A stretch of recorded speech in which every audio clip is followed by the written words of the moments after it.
Khamzat Chimaev has not one, but two fights scheduled over the coming months. Okay, so the UFC has not officially double-booked Chimaev, but Dana has vocalized the intention, and the MMA community seems to be taking him at his word.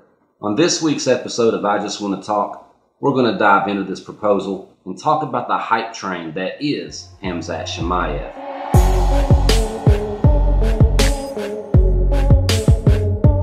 The plan, of course, is for Chimaev to face off against Gerald Meerschaert on September 19th, and if he gets the win and gets it unscathed, will then take on Demian Maia a month later in October. I can recall a good deal of fighters taking to Twitter and claiming that they'll take back-to-back fights. Frankie Edgar, Dustin Poirier, Conor McGregor, these dudes come to mind. But Dana never entertains the idea. But he's on board this time, saying he won't do this for any other fighter. This is unprecedented. This is crazy on many levels.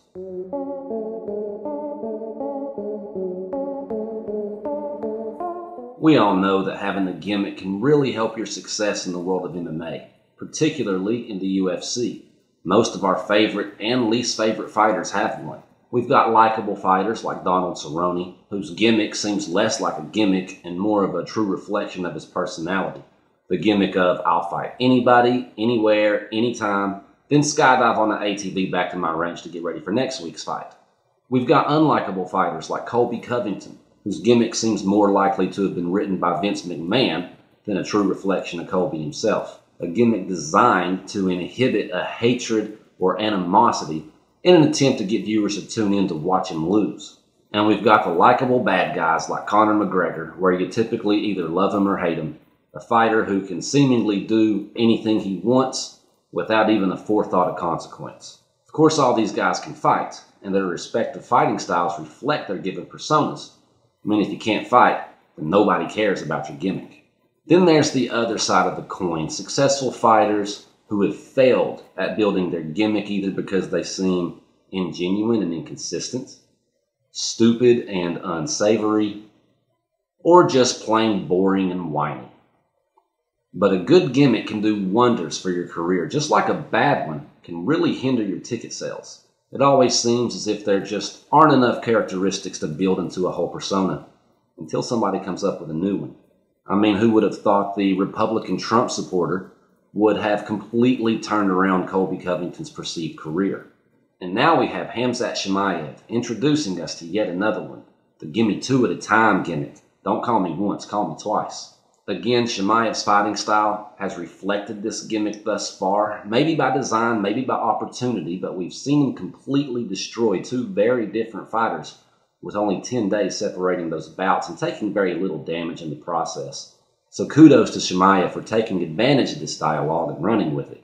But as the opponents get tougher, this is going to get harder and harder to sustain. And Meerschaert and Maia are unquestionably more difficult opponents than Phillips and Rhys McKee. People have already compared Khamzat to Khabib because of their similar fighting styles, but I already find Khamzat much more interesting than I ever did Khabib. So props to Chimaev for this new gimmick because me and many other fight fans are very interested.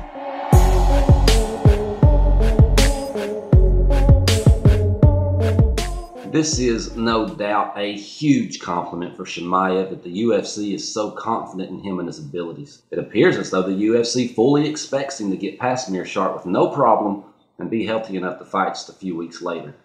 But how is Meerschaert supposed to feel about all this?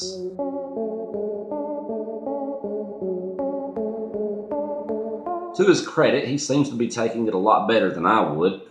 He's even been very respectful toward Chimaev, toward the UFC, even to Demian Maia, but he's not taking it like a chump either. Meerschaert says there's no way, win, lose, or draw, that Chimaev's going to be healthy enough to fight in October.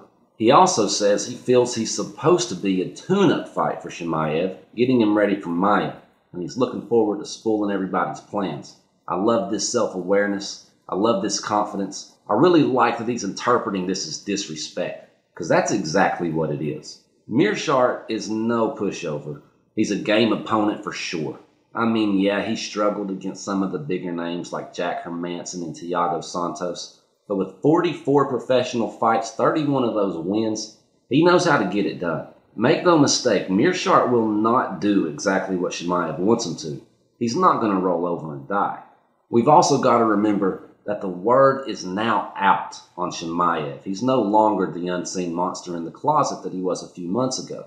Unlike Chimaev's previous two opponents, Meerschaert knows what he's getting into. He signed the contract after the hype train left the station.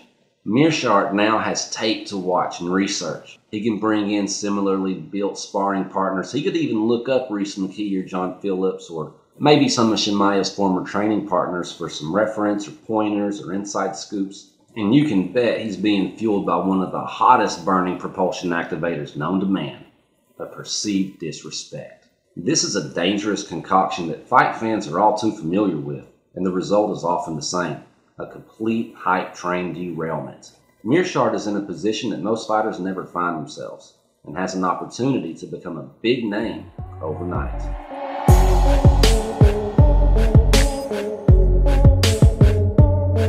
After some recent soul searching, I've come to a conclusion that I'm not very proud of.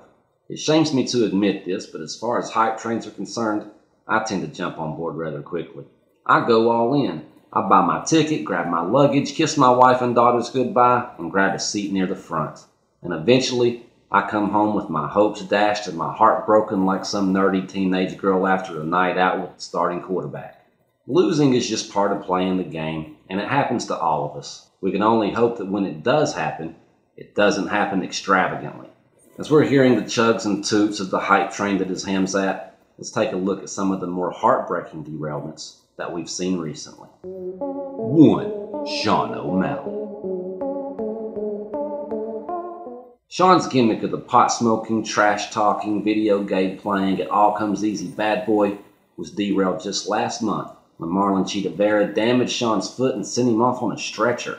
So often it's not the fact that you lose, but how you lose that can really damage your reputation. We've seen fighters like Ben Askren get his head knocked into orbit and still walk out on his own 2 feet, or Macy Barber tear every ligament, tendon, and tissue in her knee and still leave on nothing more than her corner shoulders and sheer willpower.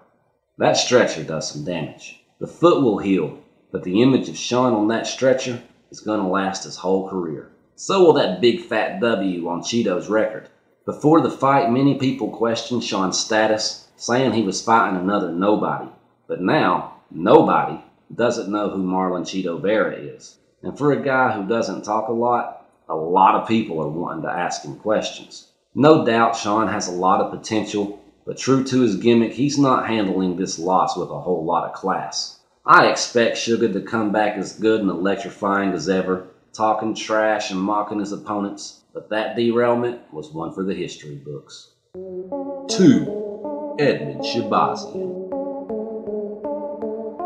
Just 2 weeks before O'Malley crashed and burned, we saw Ronda Rousey's protege get completely outclassed.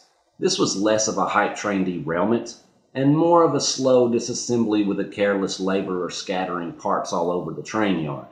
Edmen has never appeared to be the what O'Malley is. Hey, I love Sugar Sean O'Malley, that's why I can call him that. I say it with love. But no, Edmen's gimmick is just a bit more pure. A former fat boy fanboy who's evolved into quite the fighter. A fighter who up until recently held the moniker of the future youngest UFC champion. But after getting beaten down by Derek Brunson, I think the Oracle got this one wrong. Edmen, too, suffered a pretty extravagant loss. As the main event in a fight that was supposed to show the world how good this kid is, Evan got beat down in the second round and looked like a scared puppy coming out for the third. The third round didn't last very long as the ref noticed that Edmen was questioning all his life decisions. Edmen just simply didn't have an answer and looked like he would rather be anywhere else in the world. His undefeated record, his title run, and his gimmick all ended in a bloody smear on the octagon floor. Derek Brunson, on the other hand, who had long been considered a divisional gatekeeper, is all of a sudden propelled back into the contender argument. He may never hold the UFC belt, that's still to be determined, but he'll always be remembered as the man who derailed Edmen Shahbazyan. 3. Johnny Walker.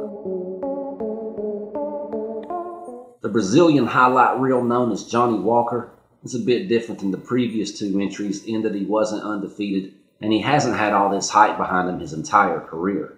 But after entering the UFC and getting 3 spectacular KOs in less than 3 minutes of cage time, a dialogue began to emerge. Although none of those 3 opponents were ranked contenders, a gimmick soon emerged that this may be the guy to dethrone light heavyweight GOAT Jon Jones. Walker looked the part too. Massive for the division with a childlike grin and a rooster-like mohawk, it was easy to make that jump.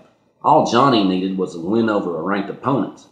Enter Corey Anderson, who famously showed us that there's levels to this game. Johnny Walker is a showman. He likes to play, he likes to dance, he likes to celebrate, and the media likes people who like to do these things. In the build-up to the fight, Johnny got all the media attention, and Corey, like Meerschaert, felt disrespected. Johnny came out as his usual flamboyant self, dancing around and showing off his awesome hairdo, but it's hard to dance when you're getting punched in the face. For the next 2 minutes, Corey was bouncing that awesome hairdo off the octagon floor like a furry Nerf basketball. Both Johnny and Corey lost their next fights, Johnny losing a one-sided unanimous decision, and Corey catching the one-way ticket to Sleepy Town. But it was Corey Anderson who set himself up with a big payday from Bellator, and you can bet that wouldn't have happened without derailing Johnny Walker. There have been so many hype train derailments that one would think would be able to see it coming, but I'm still all aboard the Khamzat Express. We all lose eventually, but I don't think it's going to be a ground fighter to take Chimaev out. My money says it's going to be a banger with solid wrestling defense that finally figures out this equation. I like Gerald Meerschaert. I find him to be a very capable fighter. I like Damian Maia. He's a legend and probably the best Brazilian Jiu-Jitsu practitioner we've ever seen in the octagon. But my money is still on Chimaev to go 4-0 in 2020.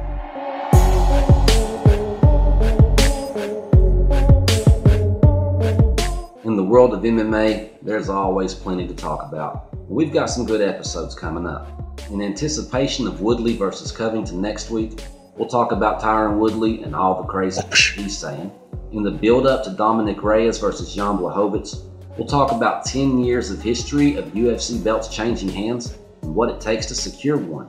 We'll talk about Nick Diaz supposedly making his way back to the octagon and whether or not we should care.